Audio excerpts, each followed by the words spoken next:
I just began to panic, like, oh my God, after work, I'm going to be on the streets. Like, I have nowhere to go with all my things. There are more than 300,000 homeless people in Britain today, and according to homeless charity Shelter, more than 10% of these are actually in work.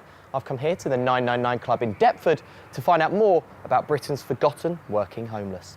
They are rough sleeping, sofa surfing, or just staying in night shelters, and come to us in the mornings to use our facilities to wash up and get ready for work. Irene has been working as a freelance fashion designer for over 30 years.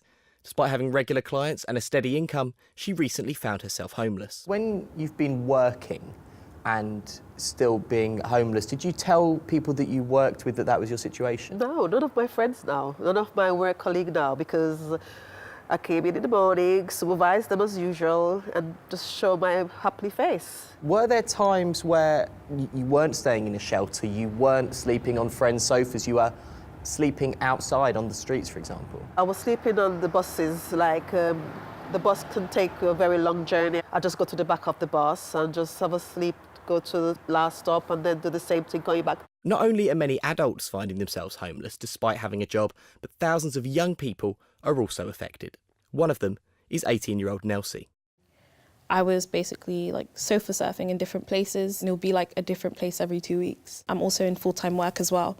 It sort of felt like, you know, my life was just slowly spiralling downhill. Being at such a young age, it's something you have to grow up really quickly. You don't have time to go through your youth because of that. It's still a struggle though, isn't it? Because you're on a 0 hours contract. Really, it's hard to survive. It's barely an income for anyone to live off.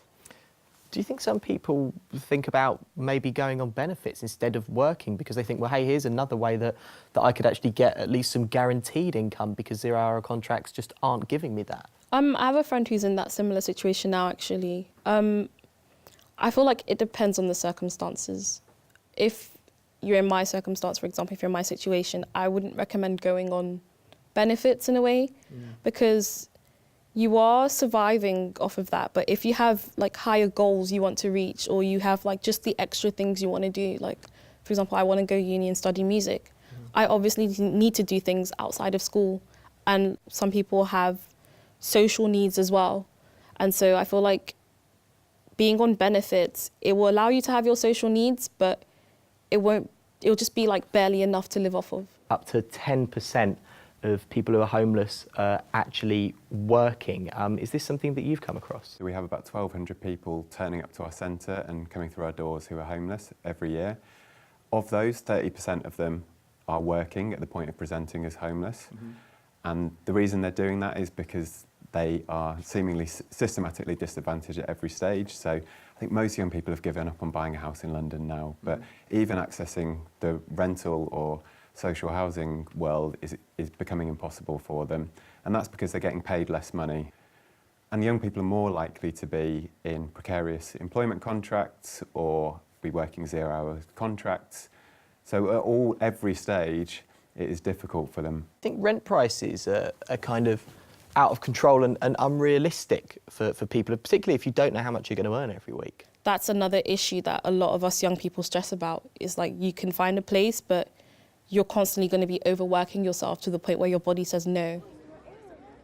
With 0 hour contracts, cuts to social housing, high rent tariffs and even higher deposits, it's no wonder that people of all ages are falling into homelessness. So my next stop was Shelter to meet their head of research, Hilary Burkitt.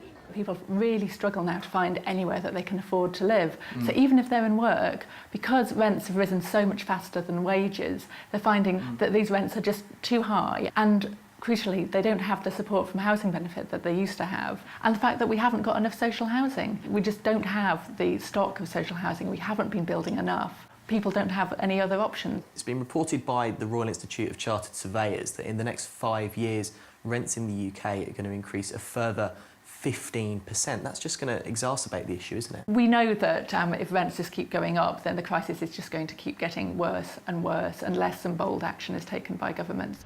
So we wanted to know what the government are doing about this. We asked the Ministry of Housing, who gave us the following statement. We are investing £9 billion to deliver more affordable housing, including homes for social rent, as part of our commitment to build the properties our country needs. We are investing £1.2 billion up to 2020 to tackle homelessness and have committed to halve rough sleeping by 2022 and end it by 2027.